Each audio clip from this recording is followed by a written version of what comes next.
do Senhor estejam presentes na nossa vida, no nosso coração. Estamos felizes porque estamos no dia do Senhor, no sábado cristão. Nós cremos que o Senhor é bom e a sua misericórdia dura para sempre. E temos essa oportunidade tão rica de estarmos juntos como igreja para adorarmos o nosso Deus e para aprendermos com sua palavra. Eu quero convidar você a abrir a sua Bíblia na carta de Paulo aos Filipenses, capítulo de número 4. Filipenses, capítulo 4, versículos de 4 a 7. Carta de Paulo aos Filipenses, capítulo de número 4, versículos 4 a 7. Palavra do Senhor que diz assim: Alegrai-vos sempre no Senhor. Outra vez vos digo, alegrai-vos. Seja a vossa moderação conhecida de todos os homens, perto está o Senhor. Não andeis ansiosos de coisa alguma, em tudo, porém, sejam conhecidas diante de Deus as vossas petições pela oração e pela súplica com ações de graças. E a paz de Deus, que excede todo entendimento, guardará o vosso coração e a vossa mente em Cristo Jesus. Vamos orar. Senhor nosso Deus, que bom estarmos em Tua casa, em Tua presença, Pai, Filho e Espírito Santo. Que bom, Senhor, é podermos estar juntos, reunidos, em torno do culto, adorar o Senhor, a poder apresentar nossos salmos de louvor e, sobretudo, Senhor, podermos ouvir a Tua voz por meio da palavra que é proclamada. Portanto, eu te peço, Senhor, fala-nos ao coração nessa noite, de forma que possamos ser muito mais que alimentados, sejamos nutridos por ela, sejamos confrontados por ela, consolados por ela e motivados por ela. Fica conosco, Senhor. No nome de Jesus oramos. Amém. O título do sermão dessa noite é A Alegria que Permanece Quando a Vida Aperta. Sim, porque muitas vezes a vida aperta. Vamos fazer um exercício? Um exercício sobre o que a vida não é.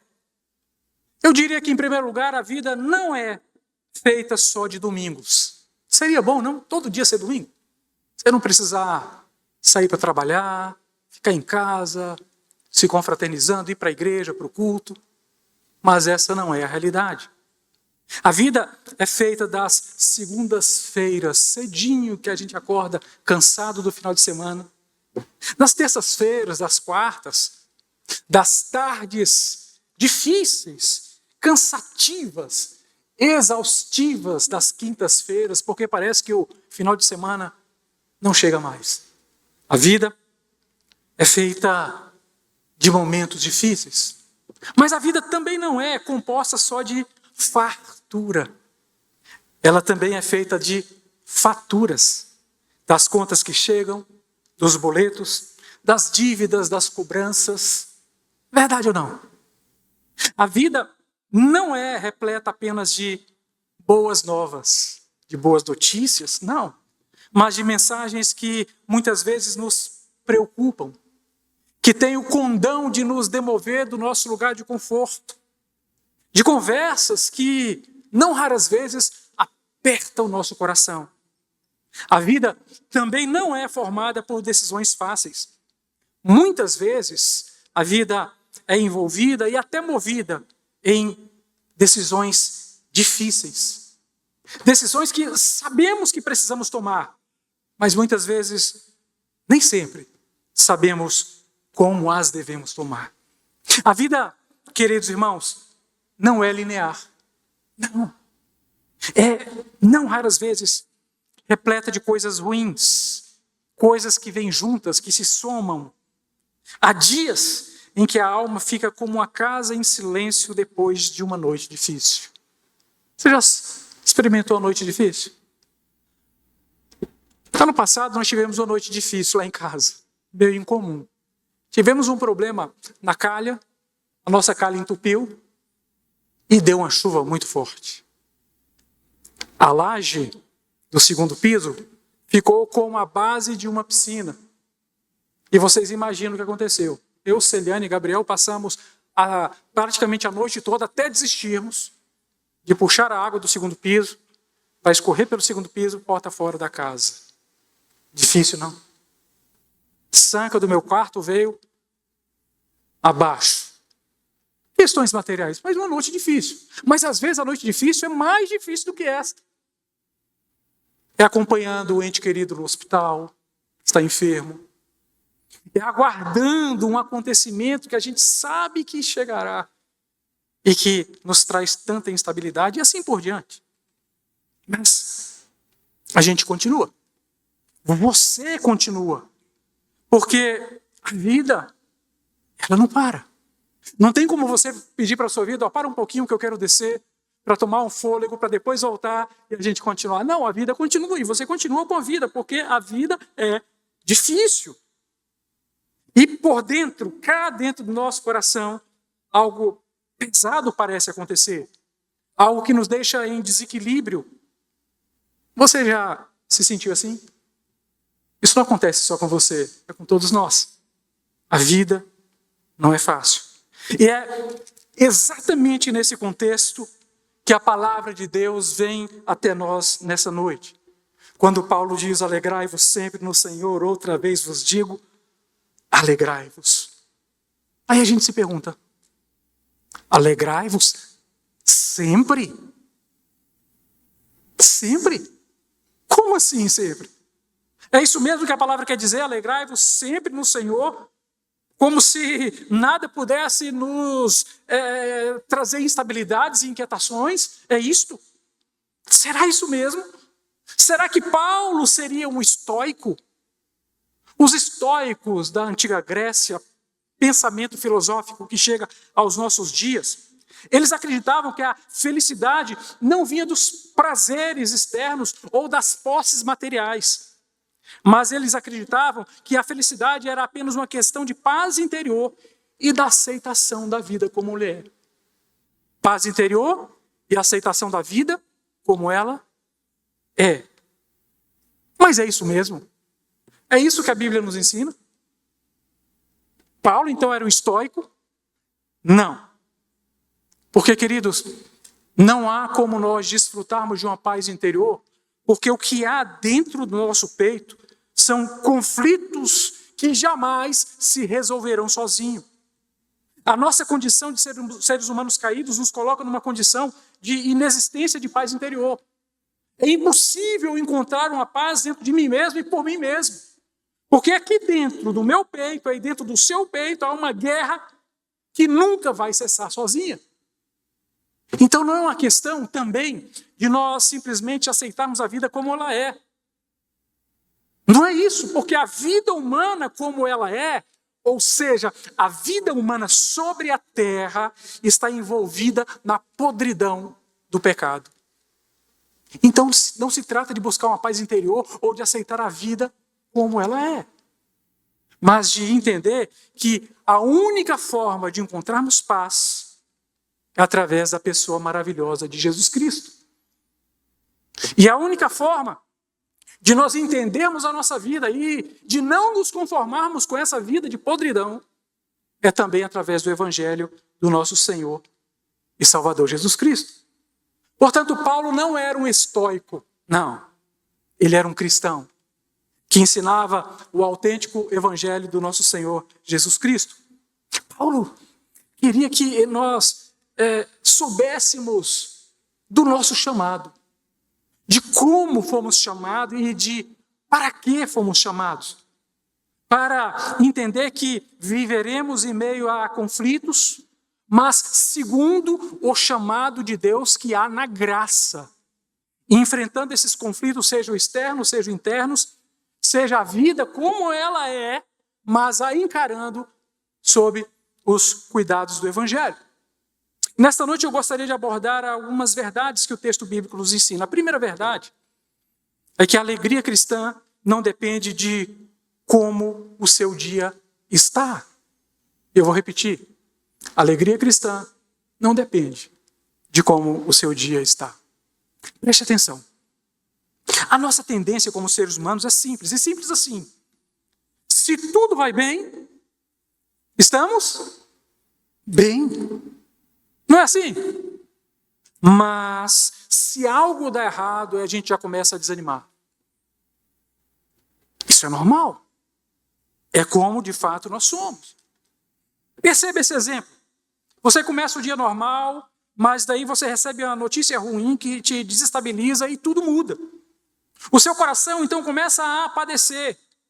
Daí você começa a sentir vários sintomas que se manifestam, que vão variar de acordo com o nível de abalo que essa informação, que essa notícia, que esse fato, esse acontecimento gerou em sua vida.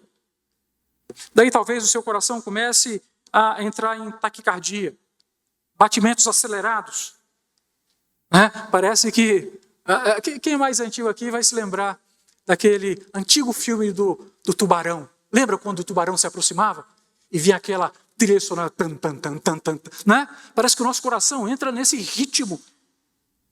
Depois vem a sudorese, o suor, os tremores, a dificuldade de concentração, sentimentos persistentes de nervosismo, a compulsão alimentar, porque alguns vão responder assim, o nervosismo se acendrando, a hiperatividade, a pessoa não sabe o que fazer, não sabe como fazer, fica inquieta e vai de um lado para o outro, a preocupação constante e excessiva com eventos atuais ou futuros, a sensação de aperto no peito, pensamentos negativos, medos irracionais, medo da exposição. O que vai acontecer comigo agora? Não é assim que acontece? E nos casos mais extremos, sensação de morte e o medo de morte. Olha que coisa. Por quê? É a ansiedade que chega e chegando ela se instala no nosso coração. Essa é a tendência dela.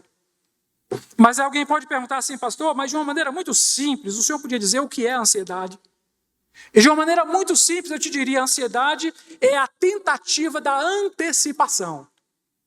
Vamos de novo? Ansiedade é a tentativa da antecipação. Antecipação de quê? Da agenda da vida, por exemplo. Você deixa de viver o hoje porque está preocupado com o amanhã. E hoje você deixou de viver o ontem porque estava preocupado com o hoje. E isso você entra num ciclo vicioso. Mas também a tentativa da antecipação da jornada. Você sabe onde vai chegar, você precisa chegar, mas você quer adiantar as coisas, mas não chegou a hora de você partir ainda. Antecipação das possibilidades que ainda não se concretizaram. A tentativa da antecipação dos cenários que a mente cria sem a garantia de que esses cenários virão a existir. A tentativa do controle sobre aquilo que, por natureza, é incerto. Quem pode controlar o que é incerto? A tentativa do resultado mesmo antes da ação. Finalmente, a tentativa da antecipação do futuro ignorado. Ao mesmo passo que se ignora o que é conhecido, que é o presente. Ou seja, é uma loucura. A ansiedade nasce quando a mente sai do agora e tenta viver o depois. Vive-se antes do tempo, mas isso não é possível. Por isso, há esse peso. Ela é, no fundo, uma ilusão de preparo. É uma ilusão, porque não há como se preparar para algo que não se sabe nem se virá. E a pessoa acredita que ao antecipar tudo, ou preparar-se para antecipar tudo, estará mais segura, mas na prática apenas se sobrecarrega ainda mais e ainda mais com o que ainda não aconteceu. Que coisa, não? Você já se viu assim? Você já se percebeu assim? A ansiedade nasce quando a mente se desconecta com a realidade. A ansiedade, ela precisa ser combatida e o antídoto é não prever, não buscar isso, mas voltar-se para o presente, colocar a sua concentração no presente, onde a ação de fato está acontecendo. É isto. Quando a pessoa está ansiosa, ela começa a funcionar como um rádio mal sintonizado. Os mais jovens talvez nem conheçam os rádios do nosso tempo, né? Que tinha aquele botãozinho, como era o nome daquilo mesmo? O dial, né? E a gente sintonizava, ia girando um pouquinho para chegar na sintonia perfeita. Se girasse um pouquinho a mais, aí começava a interferência. Queridos, qualquer interferência muda o som.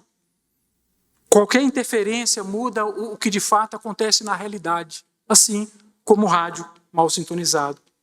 Sabe de uma coisa? Deus sabe o que sentimos. O Senhor sabe exatamente o que nós passamos. Ele não perdeu o controle das coisas, Ele continua controlando, Ele continua governando todas as coisas, Ele conhece o nosso cansaço, mas Ele nos oferece algo melhor que um dia perfeito. Queridos, o Senhor nunca nos garantiu nesta terra dias perfeitos. Não, isso é uma ilusão.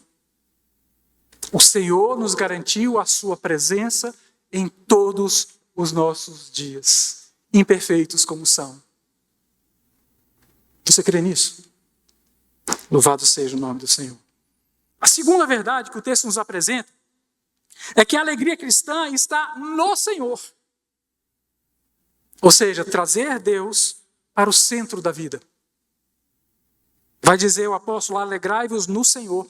Sabe o que Paulo quer dizer com isso? Ele quer dizer que o Senhor é o lugar. O Senhor é o lugar da nossa alegria. Você já ouviu falar mais de uma vez? Porque crente é assim, é ouvir a mesma história do pastor várias vezes. É isso mesmo. Quando Jesus disse para os seus discípulos, todos aqueles que estáis cansados e sobrecarregados, vinde a mim. Não foi assim? Porque eu vos aliviarei. Qual é a ideia que se tem? A ideia que se tem é que Jesus está num alto monte. E lá de cima ele olha para você que está lá no sopé do monte, lá embaixo. E diz, ei, você aí, está me vendo aqui? Pois é, se você conseguir chegar onde eu estou, se esforçando, chegando aqui, tem uma rede para você se deitar. Tem um suco de laranja. Tem descanso, tem alívio para a sua carga e para o seu fardo, que serão removidos, eu vou te dar o meu. Não parece isso? Só que na realidade Jesus, ele está como aquela criança irrequieta, como a mãe que tem aquela criança, aquele bebê irrequieto que está sofrendo de cólicas, aquele bebezinho. E a mãe está embalando o neném, está ninando o neném, dizendo, você está bem, você está em segurança. Então quando no texto em português é traduzido como o verbo vinde a mim, na realidade no grego koiné é um advérbio, ou seja, você já está, ele está dizendo eu sou o lugar do seu descanso, você já está aqui, para de se debater, para de agonia, você já está nos... Eu já estou cuidando da sua vida. O Senhor é o lugar da nossa alegria. Na prática, queridos, no meio dos dias mais difíceis, é hora de você se lembrar da verdade, que Deus continua no controle da sua vida, que Deus continua cuidando de mim, da minha família, da minha igreja, que Deus continua cuidando de você, que o Senhor continua se compadecendo, Ele continua sendo o mesmo Senhor, que olhou para todas aquelas pessoas e as entendeu como ovelhas dispersas que não tinham pastor. É o mesmo Jesus que continua cuidando de nós. A sua vida está onde? Nos braços do Senhor. Alegrai-vos sempre no Senhor. Paulo não está dizendo que você seja um desequilibrado, um maluco, está passando por uma dor, por um sofrimento e está sorrindo. Não é isso que está dizendo. Ele está dizendo que a condição que leva a nossa vida, que conduz a nossa vida, é uma condição de conforto, de segurança naquele que tudo pode. Naquele que já padeceu na terrível cruz do Calvário por nós. O Pai, com Cristo, nos deu todas as coisas. Quantas coisas? 1, 2. É o carro novo, é a casa... Não, são todas as coisas. tudo que a gente precisa nós recebemos em Cristo, porque Cristo é tudo o que precisamos. Louvado seja sempre o seu nome. Deixa eu apresentar para você uma metáfora para você entender esse texto. É como quando falta luz na sua casa. O que acontece? Acabou, você está num breu. Total escuridão. Mas você se lembra que, apesar de haver toda uma escuridão, você tem uma lanterna à sua mão. E o que você faz? Você pega a lanterna e você acende a lanterna. Então a escuridão se dissipa. A escuridão ainda está presente, tanto que se você desligar a lanterna, ela vai se manifestar como escuridão que é. Mas quando você liga a lanterna, você vê que algo diferente está acontecendo em você, porque a sua perspectiva das coisas muda. Então você não está mais perdido na escuridão. O cristão, quando caminha o seu caminho, que é proposto pelo Senhor, ele não está perdido. Ele sabe muito bem onde chegar. Talvez nem tudo esteja claro para você hoje na sua vida, nem tudo está claro para mim. Eu me pergunto, Senhor, por que isso aconteceu? Por que aquilo aconteceu? Por que nos sobreveio isso? Por que nos sobreveio aquilo? Senhor, eu não consigo entender. Sim, nem tudo entenderemos. Mas temos a convicção de que Deus está presente. E isso muda toda a nossa realidade. Pela fé. Não pelo que ela é, mas pela fé. É por isso que quando a palavra nos diz que nós somos mais que vencedores em Cristo Jesus. Não diz que nós seremos. Não, diz que nós somos. É o tempo presente, a ação do Senhor na nossa vida é no agora, no aqui, no já. E aí a gente tem do Senhor essa convicção. Queridos, ouçam, alegrai-vos sempre no Senhor. Paulo falou isso, não foi num contexto de paz. Não. Foi num contexto de divergências. Nós lemos nos primeiros versículos ao início do nosso culto, havia uma divisão acontecendo na igreja de Filipos. Havia duas mulheres que eram grandes cooperadoras no evangelho, naquela igreja. Cooperaram, inclusive, com o próprio apóstolo Paulo, mas agora elas estavam em discórdia, em dissensão, em porfia. Evódia e Sintique. Olhem nomes para você colocar nos seus filhos, hein? Nas suas filhas. Hein? Evódia e Sintique. Elas estavam brigando. Quando Paulo traz essa questão da alegria, Paulo está falando num contexto de divergências internas. Mesmo assim, Paulo está dizendo que nada pode ser motivo para obstruir a nossa alegria no Senhor. Percebe o que está acontecendo? Alegrai-vos no Senhor não é uma proposta de Paulo de um sentimento superficial ou circunstancial meramente, nada disso. Ele está propondo uma decisão espiritual. É decidir estar alegre no Senhor. É mudar a disposição do coração. É uma alegria que não depende do ambiente. É uma alegria que não ignora a dor, porque a dor continua existindo, mas a suporta e a atravessa, glorificando ao Senhor. Parece coisa de doido? Sim. Porque na realidade nós somos um pouco. Porque nós acreditamos no invisível, não é? Onde está Jesus aqui agora? Alguém vê? Mas nós cremos. Ele está aqui.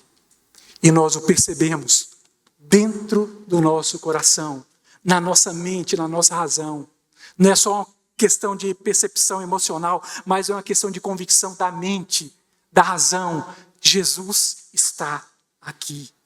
Alegrai-vos no Senhor significa dizer que é uma alegria enraizada em Deus, em quem Deus é, e não no que está acontecendo.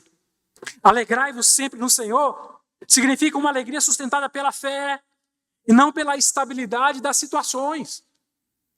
Ou, do contrário, apenas louvaríamos a Deus quando tivesse tudo bem. Não no meio da prova, da luta, da dificuldade, do problema. Não. Nós adoramos o Senhor em todo o tempo. Alegrai-vos no Senhor é o centro da ideia de Paulo. Não é alegrai-vos na vida que você tem, que você leva, ou que ela venha a se tornar a ser, nem nas circunstâncias que te cercam, mas em uma relação que não muda a sua relação com Deus. Esse relacionamento que é estabelecido do alto para conosco, ele não muda. Mesmo quando tudo ao nosso redor se deteriora. É isso que Paulo está falando. E ele não usa palavras de boca para fora, ele mesmo vai falar isso lá em 2 Timóteo. Ele vai dizer assim, olha, a minha vida acabou, passou, meu ministério chegou ao fim, combati o bom combate, acabei a carreira, guardei a fé. As pessoas leem isso como um romance, como uma coisa. Não, Paulo está dizendo que a vida dele, do ponto de vista humano, foi como que um desastre. Ele diz, eu perdi tudo. Só tenho a fé. Mas a fé era tudo o que Paulo precisava. Aí ele vai complementar dizendo, agora a coroa já me está proposta, ela está me aguardando. Não somente a mim, mas a todos aqueles que também fizerem, como pela graça eu tenho feito. Compreende o que o Senhor está falando na palavra de hoje para você e para mim? Isso é se alegrar no Senhor. É uma exortação forte. Paulo está dizendo, alegre-se quando tudo estiver bem. É isto? Não. Os pagãos fazem isto. Paulo está dizendo, se alegre quando tudo não estiver bem, também. Quando tudo estiver bem, sim, se alegre. Mas também quando tudo não estiver bem. Mesmo quando não está, mesmo quando as coisas parecem fora do lugar, há sempre um lugar onde a alegria continua possível. E esse lugar se chama Jesus. Alegrai-vos sempre no Senhor. É um chamado à maturidade espiritual, sair da dependência do que acontece fora e encontrar firmeza no que permanece dentro. Jesus é o Deus que permanece.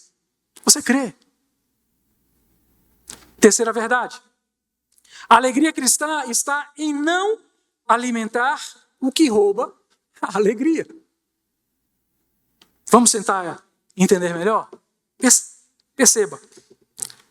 Precisamos ser muito práticos nesse momento e responder à questão: o que tem pesado o seu coração? O que você me responderia? O que tem feito o seu coração pesar? Eu vou dar algumas respostas e você veja se encaixa na sua vida. Primeiro, ficar voltando ao mesmo assunto, ao mesmo problema, à mesma questão, que no momento não tem solução, mas você fica voltando e voltando. Segundo, tentar entender tudo o que está acontecendo imediatamente. E você fica buscando, como eu já falei, a resposta, mas a resposta não vem, ela não chega. Sabe por que ela não chega? Porque ela não está disponível para você naquele momento. Mas você insiste. Terceiro, perpetuar conversas que aumentam a inquietação. Então você chega, conversa com uma pessoa e você fala sobre aquele problema, e você relata, e você pontua. Aí encontra com outra pessoa na frente, você fala sobre o mesmo problema, e mais uma vez sobre o mesmo problema, você relata e você pontua. E daqui a pouco com a terceira pessoa e com a quarta pessoa, e você vai alimentando aquilo. Quarto, você começa a dar vazão aos pensamentos que não param. Alguém assim? Será que sou apenas eu? Aqui entra algo muito importante. Algumas pessoas vão chamar isso de síndrome do pensamento circular, ou síndrome do pensamento acelerado, ou síndrome do pensamento repetitivo. E na pesquisa que eu fiz, Luciano, nosso psicólogo, eu não encontrei nenhum desses nomes. Na realidade, se chama, na psicologia, ruminação mental. Ruminação mental é o que muitos vão chamar de síndrome do pensamento circular, ou repetitivo, e por aí vai. E o que é isso, gente? Trazendo para a nossa vida. Você vai se deitar. E você vai tentar dormir porque você precisa dormir, porque no outro dia você acorda muito cedo e vai ter um dia exaustivo de trabalho. Mas você não consegue dormir. Você não consegue desligar. A sua mente começa e não para. E ela vai ruminando aquele problema.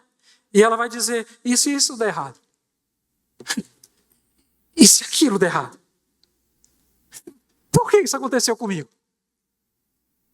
E se a situação piorar? Por que fizeram? O que eu fiz para essas pessoas? O que eu fiz para Deus? Por que Deus fez isso comigo? E agora, o que vai acontecer? E o pensamento vai circulando. Pensamento se torna ruminado pela sua mente. E você, como a vaca que joga o alimento do estômago para a boca para mastigar novamente, para ruminar, você começa a fazer a mesma coisa com o pensamento e você não consegue dormir. Você não consegue descansar. E você se encontra como que caminhando em círculos. Gente, isso é diferente da reflexão. A reflexão, você tem um domínio. Você tem um problema que você precisa enfrentar e você sabe qual é o problema, então você sabe que você vai partir de A, passar por B e chegar em C. Isso é uma reflexão, é produtiva. A ruminação mental, ela não faz nada disso. Ela fica apenas te envolvendo nos mesmos pensamentos e em círculos. Deixa eu te dar uma metáfora para você entender. É como um carro cuja roda está atolada na lama. Quanto mais ele gira, quanto mais se acelera, quanto mais a roda gira, não sai do lugar e mais atolado fica. Pensamento ruminando. Isso faz um mal horrível para nós. Ouça, irmãos. É claro que isso não resolve o problema. É claro que isso só nos cansa ainda mais, e talvez alguns aqui estejam assim hoje, cansados, exaustos. Mas sabem que nada do que aconteceu sem o controle do Senhor.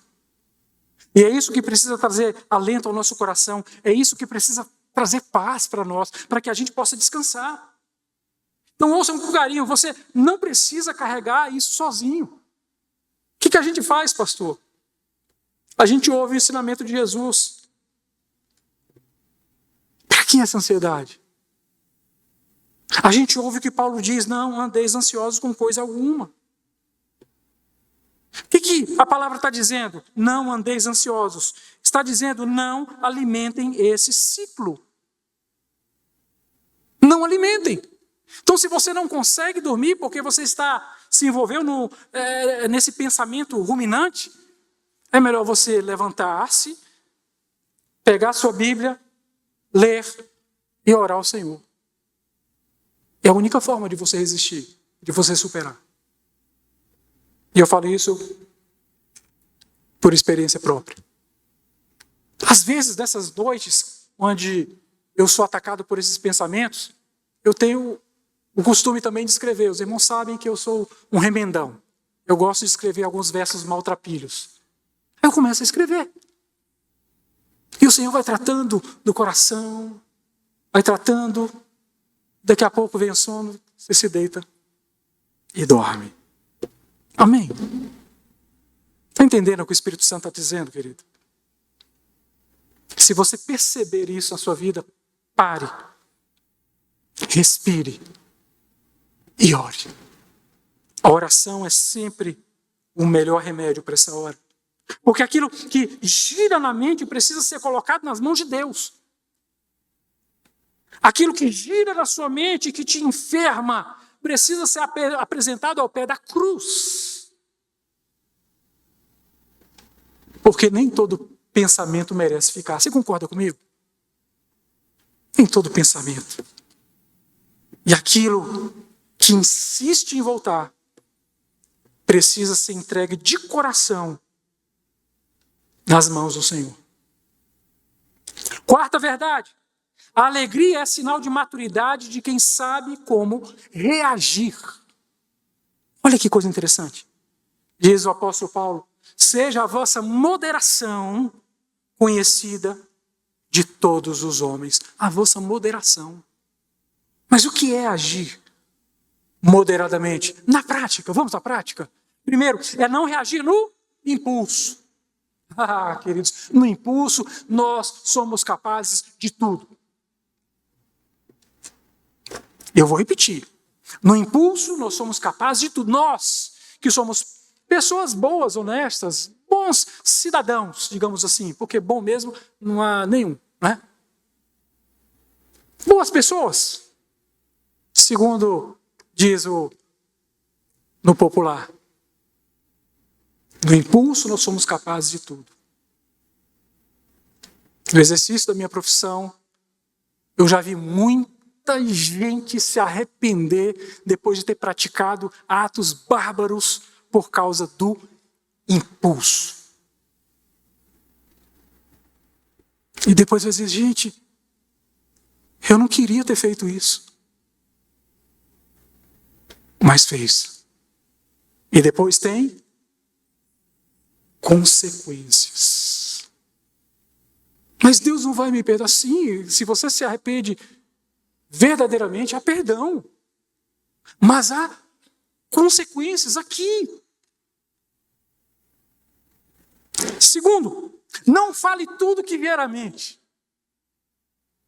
Porque, gente, quanta bobagem, quanto mal, quanto peso trazemos à vida de outras pessoas e, em consequência, para a nossa própria vida, porque falamos também na reação. O que vem à mente. Terceiro, não aumente a tensão. Eu não sei se vocês viram, talvez a maioria tenha visto, em São Paulo, uma viatura da Polícia Militar estava transitando na via pública, na pista de rolamento. Uma família, um casal, estavam na rua. Não estavam na calçada, estavam na rua. E a viatura passou e o retrovisor encostou no rapaz. Não era lugar de caminhar? Não, não era. Era de noite? Era. Parece que altas horas já, 11 horas, meia-noite, não sei. Era. Mas havia motivo para gerar tensão. O policial para o carro, dá ré e começa a chamar atenção. A pessoa não gostou, porque, gente, tudo bem, eu não podia andar na rua, mas é motivo para me repreender assim. Aí começa a discussão. Os policiais desembarcam e uma das policiais diz ter sido agredida ou ameaçada de ser agredida por uma mulher e ela dispara, dá um tiro certeiro, fatal e traz a óbito uma mãe de 5 filhos. Que gerou uma tensão. E a gente sempre orientava os nossos subordinados, olha, não gere a ocorrência, não faça parte da ocorrência e não se apaixone pela ocorrência. Porque a tendência natural do policial é se apaixonar pela ocorrência e querer agir, e querer justiçar. Não se apaixone pela ocorrência, você está fora da ocorrência para você conduzir a ocorrência como ela deve ser conduzida. É para isso que o Estado e a sociedade nos mantêm. Vamos trazer isso para o nosso dia a dia. Não gere o quê? Tensão. Se necessário for, se afasta. Mas não gere tensão.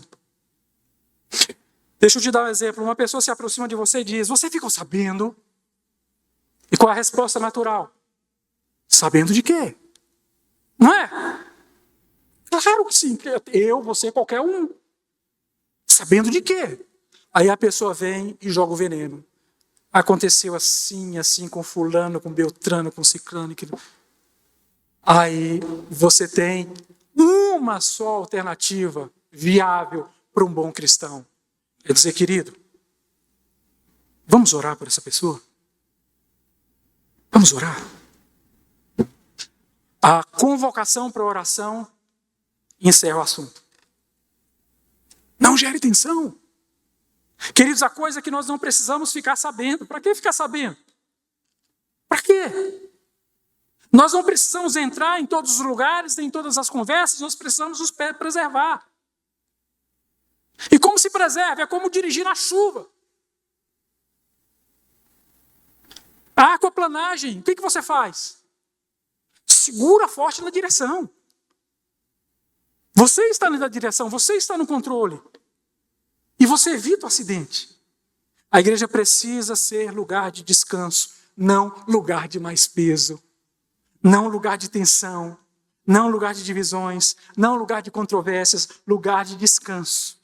Amém? Quinta verdade. A alegria é trocar a ansiedade por oração.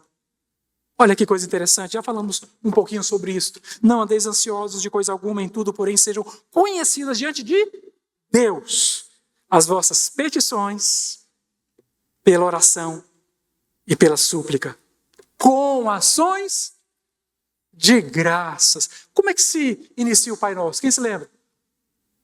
Pai Nosso, que estais nos céus. E o que é isso? Adoração. Ações de graças. Quando a gente está na presença do Senhor, é sempre com adoração, com ação de graças. A verdade é que nós pensamos muito, mas oramos pouco. Pensamos e pensamos e pensamos, mas oramos pouco. Aí mais uma vez vem essa carga de ansiedade. Ansiedade é carregar o peso o dia inteiro, enquanto a oração é colocar esse peso no chão, ao pé da cruz. Bonito isso, não? Ansiedade é carregar o peso o dia inteiro, o tempo todo, você está suportando o fardo. Mas oração é você pegar esse fardo e depositar no chão, ao pé da cruz. Aí você descansa. Você descansa. Tentemos resolver as nossas questões ao pé da cruz, entregando ao Senhor, porque o Senhor sabe exatamente tudo aquilo que precisamos. Entregar numa escolha espiritual que se faz, confiando que aquilo que não controlamos está nas mãos daquele que tudo controla. É isto. E assim a alegria surge não porque os problemas desapareceram, mas porque o coração deixou de carregá-los sozinho. A sexta e última verdade. A alegria está em saber que a paz de Deus é real. Eu gosto tanto, gente, quando o salmista, lá no Salmo 46, nos transporta de uma realidade caótica. Ele fala de um verdadeiro tsunami que está acontecendo. Um terremoto lá no mais profundo do mar, que vai causando aquele rebuliço, aquela coisa toda, e o mundo se transtorna e tudo, e aquela coisa toda. Aí o salmista nos transporta para a realidade do céu. O que ele diz? Do lugar do trono de Deus. Que lá não há abalo algum. Ele diz, há um rio que corre junto ao trono de Deus. Um rio correndo. Tudo está calmo. Tudo na mais perfeita ordem. E o Senhor está assentado exatamente no lugar que lhe é devido, no seu trono celestial. Nada está em desordem. É isto. A paz de Deus, que excede todo entendimento, guardará o vosso coração e a vossa mente em Cristo Jesus. O mundo está caótico, como descrito no Salmo 46. Mas a paz de Deus não é a paz do mundo, não é a paz do meu coração, da minha vida, das pessoas. Portanto, eu não busco essa paz no mundo, nem em mim, e nem nas pessoas. Essa paz vem de Deus, e ela excede a todo entendimento. Por isso ela guarda o nosso coração e a nossa mente em Cristo Jesus. Eu fico imaginando um homem de 86 anos de idade, chamado Policarpo de Esmirna. Ele é preso pelos soldados e levado até o lugar onde ele seria martirizado. Ele faz uma proposta: negue esse Jesus e apresente suas orações e seus incensos a César. E ele diz: como? Como eu vou fazer isso com o meu Jesus? Há 86 anos eu conheço esse Jesus. E ele não me fez mal nenhum. Aí os homens falam assim para ele, os seus assassinos: nós vamos te jogar às feras. Ele diz: pois que joguem. Eu estou pronto. E eles insistem: nós vamos te queimar na fogueira. Pois me queimem. E ele, muito idoso, querem prendê-lo, querem pregá-lo numa madeira. Ele diz: não precisa disso, porque o meu Senhor me dará força para que eu resista e fique de pé. E ele próprio se despe e ele é amarrado à madeira e espera a morte chegar. O fogo não o queima. Então é determinado que um soldado o atravesse várias vezes com a espada até que ele morra. E ele disse antes de morrer: Jesus nunca me fez mal nenhum. Como eu vou negar a esse Senhor? Paz de Deus que excede todo entendimento. Na prática, o problema continua. Sim, está ali, na sua vida, se alfinetando.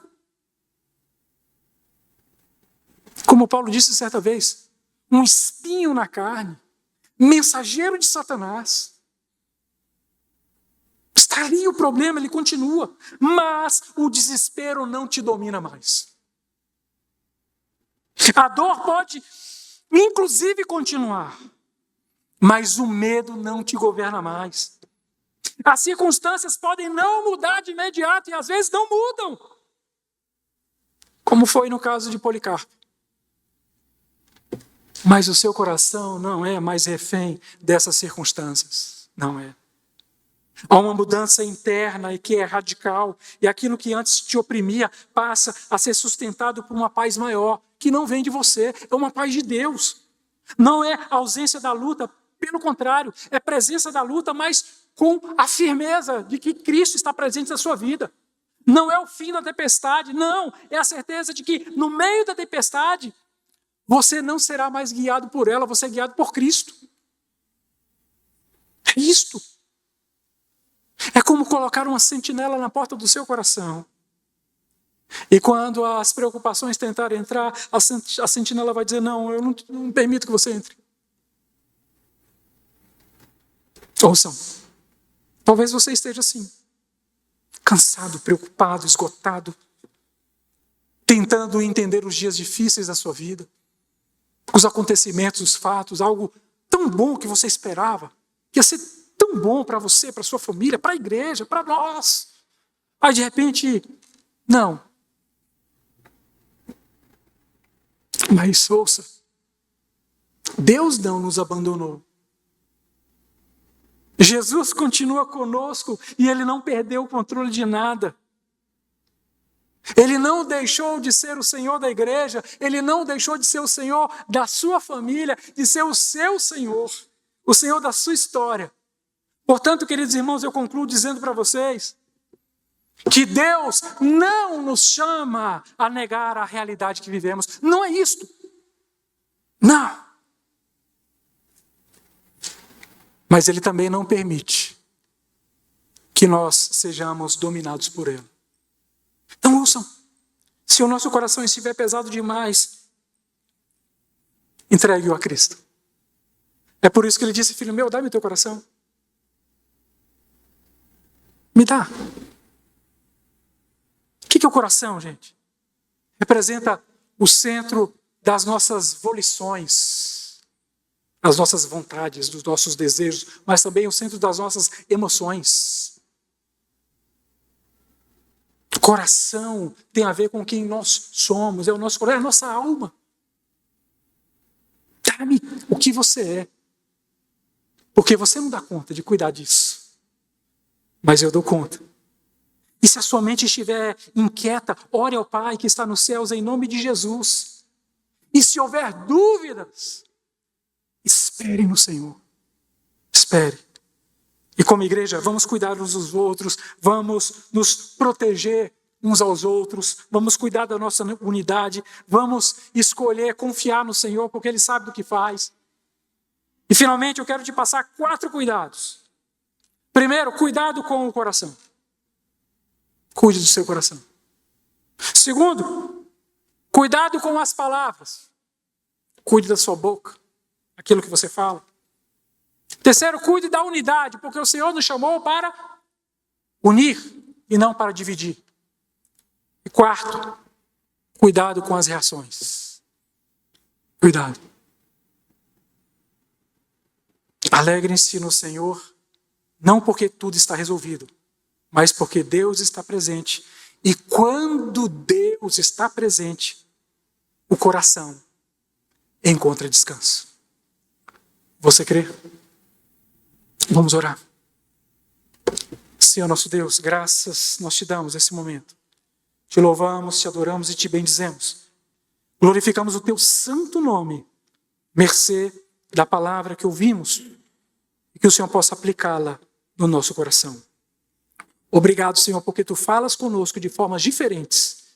Obrigado por tudo, sobre todas as coisas, pela salvação eterna em Cristo Jesus. Assim nós oramos, no nome dele mesmo. Amém.